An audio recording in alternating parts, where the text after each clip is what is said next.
Hey. So, in case you guys kind of lost the memo because I never really explicitly said it, I have another channel. This one is going to be kept from now on for more bookish stuff and also used kind of as a side channel. And then my other channel, Sammy the Bookworm, which I will put a link to in the description because it's spelled a little differently. That's going to be where I'm going to be posting vlogs and things like that. Today I'm going to be talking about a book that's very, very popular on the internet right now because the man who wrote this book is a very popular YouTuber and some of his previous books are taught as school curriculum, so The Fault in Our Stars by John Green was pretty much destined to be a bestseller. I've been a Nerdfighter, which is a fan of John and Hank Green's YouTube channel for a while now. So a few months back, I went to the library and got John's book, Looking for Alaska. Now I know I'm supposed to say that I loved it or that I liked it. The truth is, I couldn't get past the second chapter, but I wanted to give him a chance, and I had a lot of birthday money. So I decided, hey, I might as well just buy The Fault in Our Stars, and the collector's edition was the same price as the normal one, so I just figured, what the hell. So I read it, and I will say this about John Green, he is very good at finding witty truths, which is something one of my favorite authors ever, Jane Austen, did all the time, which was kind of expose these truths about the world and people and life and portray them in a funny way, almost like a way that the main character or the teller of the story, which is both in this case, can sort of laugh at. And this is something he does in his videos as well. In his scripts, he has this sort of like long comical rant, for lack of a better word, that comes to some kind of deeper or truthful conclusion. Basically, the style of writing in this book is very similar to that. This kind of comical, drawn-out rant or just statements, like a long paragraph of truth that is witty or something, and then some kind of truthful statement, and that's pretty much the pattern. It just kind of is on a cycle, repeat, repeat. Every chapter is like that, which isn't necessarily a bad thing, but the repetitiveness got me a little bit turned off. If I'm going to be very frank, I think it's good that John Green does not write series books because people would get bored halfway through. A little bit about the plot.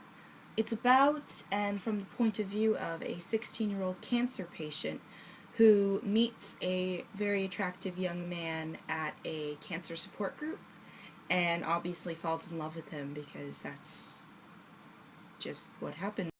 I've never been a fan of books where the narrator and main protagonist is female and the author is male. Same way the other way around, male protagonist, female author. Something about it that feels very artificial, in a sense, because a female mind can't possibly comprehend the way that a man thinks and reasons and the things he cares about more, whatever. And a man can't really understand a female, least of all a teenage girl. Much ask any straight guy if he understands the mind of women his age, and he will tell you no. And pretty much men of all ages have a really hard time understanding the mind of a teenage girl, specifically. So that was a problem from the beginning. Also, this book isn't really about its main character. The entire book is really Hazel talking about Augustus, which is the hot guy she meets at the cancer support group, who, was cured, in a sense. It's not cured, it's like when they've gotten rid of the cancer, but they have to wait a few years to see if it comes back. He's kind of in that stage. He only has one leg, and he has a fake leg. He's a year older than her. He used to play basketball, and he's really the source of wit in the story, like the main source. Like, Hazel is very deep and very in tune with like the world around her, in the sense that she's very observant and she makes, conclusions based on her observations. So she's very intelligent, but I feel like Augustus is very witty and comical, and he's a little bit more lighthearted when it comes to very, very serious things, especially, which happens a lot in the second half of the novel. But as I was saying, this book is not about Hazel. It's about Hazel's interactions and experiences with Augustus. It's very interesting to have a story about the secondary character. I personally didn't find the character of Augustus very likable, but that's pretty much irrelevant to whether or not he's a good character. I don't think he's so much as a bad character as much as a wholly ununderstood one. Because everything we know and learn about Augustus is Hazel's interpretation of Augustus, which isn't necessarily truthful. Honestly, the people that are worst at painting a picture of us are the ones that love us the most, and then ourselves. And Hazel obviously loves Augustus very much.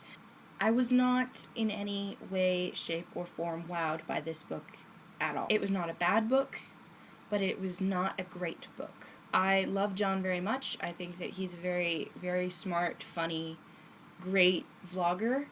I love Crash Course, but I'm sorry, I don't think he's a very good novelist. Coming from the mouth of an 18-year-old girl in her bedroom who hasn't graduated high school yet, but that is my opinion.